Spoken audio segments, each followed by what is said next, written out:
जब सैटेलाइट की मदद से नासा के वैज्ञानिकों ने कैलाश पर्वत को देखा तो हर कोई दंग रह गया। क्यों कैलाश पर्वत पर आज तक कोई भी चढ़ाई नहीं कर पाया? क्यों कोई हेलीकॉप्टर या हवाई जहाज भी कैलाश पर्वत के नजदीक नहीं जा सकता? कैलाश पर्वत पर चढ़ने पर आखिर क्यों लगा दी गई है रोक? जानने के लिए बने रहिए वीडियो के एंड तक। कैलाश पर्वत रहस्यों से भरा पड़ा है। इसे पूरी दुनिया का सबसे रहस्यमयी पर्वत माना जाता है। ये भगवान शिव का निवास स्थान माना जाता है और कहा जाता है कि देवों के देव महादेव आज भी अपने पूरे परिवार के साथ इस पर्वत पर विराजमान है। मनुष्य, जानवर, देवी देवताओं से लेकर राक्षस तक हर कोई भगवान शिव की आराधना करता है। कुछ लोगों का ये भी मानना है कि कैलाश पर्वत की चारों दिशाएं कीमती रत्नों से बनी हुई है, जिसमें स्फटिक, माणिक, सोना और नीलम शामिल है। ये पर्वत सिर्फ हिंदू धर्म में ही नहीं बल्कि बौद्ध और जैन धर्म में भी पवित्र माना जाता है। बौद्ध धर्म के अनुसार ये जगह भगवान बुद्ध के एक अवतार का निवास स्थान है, तो वहीं जैन धर्म के अनुसार प्रथम तीर्थंकर भगवान ऋषभ देव को भी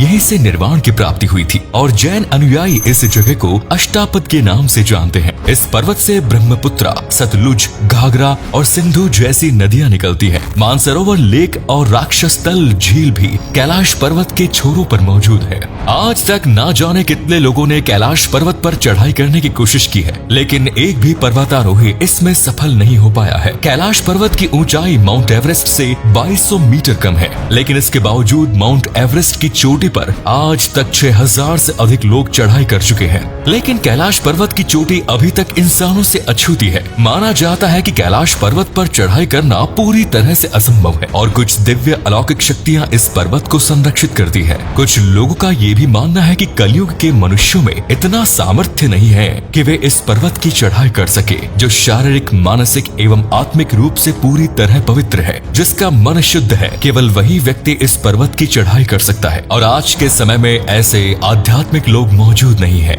20वीं शताब्दी के दौरान अनेक लोगों ने इस पर्वत की चढ़ाई करने की कोशिश की है। वे लोग इसमें सफल तो नहीं हो पाए, लेकिन यहाँ से वापस आने के बाद उन लोगों ने जो बातें बताई उन पर यकीन करना बहुत मुश्किल है। लोगों ने बताया कि इस पर्वत का मौसम कभी भी बदल जाता है, आंधी तूफान चलने लगते हैं, हिमस्खलन होने लगते हैं। पर्वत पर चढ़ते वक्त मन बहुत भारी हो जाता है, दिल तेजी के साथ धड़कने लगता है, घबराहट होने लगती है और अंदर से आवाज आती है कि आगे नहीं बढ़ना और यहीं से वापस लौट जाए। ऐसा दावा एक दो लोग नहीं बल्कि अब तक कई लोग कर चुके हैं। 1991 में चीन ने जापान के साथ 17 लोगों की एक टीम तैयार की थी और उन्हें इस पर्वत की चढ़ाई की इजाजत दी गई, लेकिन हिमस्खलन के कारण उन सभी लोगों की मौत हो गई। एक बार कुछ पर्वतारोही इस पर्वत पर चढ़ाई के लिए निकले थे, लेकिन 8 दिन में ही वे वापस आ गए और जब वे लोग वापस आए तो उन सभी की आंखें अंदर धंस गई, नाखून और बाल बहुत ज्यादा बढ़ गए थे और चेहरे से भी वे बूढ़े लगने लगे थे। ऐसा लग रहा था मानो वे कई सालों बाद वापस आए हैं। कहा जाता है कि कैलाश पर्वत पर समय बहुत तेजी से बीतता है। यहाँ ना तो घड़ी काम करती है और ना ही कंपास। कई असफल प्रयासों के बाद चीन ने सन 1996 में हेलीकॉप्टर की मदद से कैलाश पर्वत की चोटी पर पहुंचने की कोशिश की। हेलीकॉप्टर में सवार लोगों ने बताया कि कैलाश पर्वत पर बहुत ज्यादा एवलांसेस हो रहे थे, भयंकर तूफान आया हुआ था, अचानक तेज बर्फबारी शुरू हो गई। वे दिशा भटकने लगे, उनके हेलीकॉप्टर के इंजन में खराबी आने लगी, रडार और नेविगेशन ने भी काम करना बंद कर दिया और यहाँ तक कि फ्यूल मीटर भी ठप पड़ गया। इसीलिए हेलीकॉप्टर वहाँ से वापस लौट गया। साल 2001 में चीन ने अंतिम बार स्पेन और रूस के रिसर्चर्स और पर्वतारोहियों के साथ कैलाश पर्वत पर चढ़ने की कोशिश की थी। उन्होंने ऊपर तक पहुँचने का सीधा रास्ता खोज लिया था, लेकिन बीच रास्ते में मौसम ने अचानक करवट ले ली और उन सभी लोगों को वापस लौटना पड़ गया। सभी ने बताया कि ऊपर चढ़ते चढ़ते उनका हृदय परिवर्तन हो गया और अंदर से आवाज आने लगी कि उन्हें आगे नहीं जाना चाहिए। साल 2001 के बाद चीन ने इस पर्वत की चढ़ाई पर रोक लगा दी, लेकिन साल 2004 में रूस के एक व्यक्ति अपने बेटे के साथ पर्वत पर चढ़ने के लिए अवैध तरीके से पहुंचे। उन्होंने पर्वत की पासी के नीचे एक कैंप लगाया। इस दौरान उन बाप बेटे ने देखा कि अचानक आसमान से कुछ लाइट के गोले गिर रहे हैं। वे काफी चमकदार थे और साथ ही स्वास्तिक के चिन्ह की आकृति भी उन्हें नजर आई। एक और वैज्ञानिकों ने कैलाश पर्वत पर काफी रिसर्च की। उन्होंने अपनी किताब में बताया कि कैलाश पर्वत प्राकृतिक नहीं है,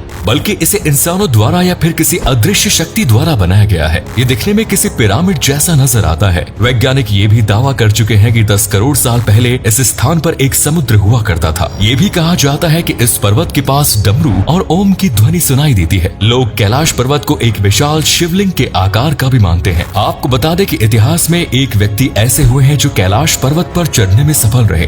बौद्ध भिक्षु मिलारेपा ने 11वीं शताब्दी के अंतिम दशक में कैलाश पर्वत की चढ़ाई की। उसके बाद से लेकर आज तक कोई भी कैलाश पर्वत को फतह नहीं कर पाया। साल 2015 में नासा ने सैटेलाइट और गूगल अर्थ की मदद से कैलाश पर्वत को देखने की कोशिश की। इस दौरान उन्होंने कुछ ऐसा देखा जिसे देखकर हर कोई हैरान हो गया। नासा ने देखा कि कैलाश पर्वत पर भगवान शिव स्वयं साक्षात रूप से विराजमान है और इसकी सैटेलाइट तस्वीरें भी नासा ने जारी की थी। कैलाश पर्वत की इन तस्वीरों में भगवान शिव की आकृति साफ साफ नजर आ रही है। भगवान शिव ध्यान मुद्रा में बैठे हुए हैं। ये सभी तस्वीरें आप खुद भी देख सकते हैं। गूगल अर्थ पर कैलाश पर्वत वाली जगह पर यदि आप जूम करेंगे तो इस जगह की आकृति ही नजर आएंगी। इन सभी बातों से स्पष्ट है कि कैलाश पर्वत कोई साधारण पर्वत नहीं है। यहाँ पर अलौकिक शक्तियाँ मौजूद है। इसी प्रकार कैलाश पर्वत पर और भी कई रहस्य छिपे हुए हैं जिनके बारे में इंसानों को जानकारी नहीं है। कैलाश पर्वत से 7 प्रकार की रोशनी निकलती है। इस पर्वत का आकार और रंग भी बदलता रहता है। ऐसी ही कई बातें हैं जो इसे और भी ज्यादा रहस्यमयी बनाती है। उम्मीद करते हैं कि आपको आज का ये वीडियो पसंद आया होगा। कैलाश पर्वत को लेकर आपकी क्या राय है और क्या इंसान भविष्य में कभी इस पर्वत पर चढ़ पाएगा? इस बारे में अपने विचार कमेंट्स में जरूर बताएं। साथ ही वीडियो को अधिक से अधिक लाइक और शेयर करना ना भूलें। धन्यवाद।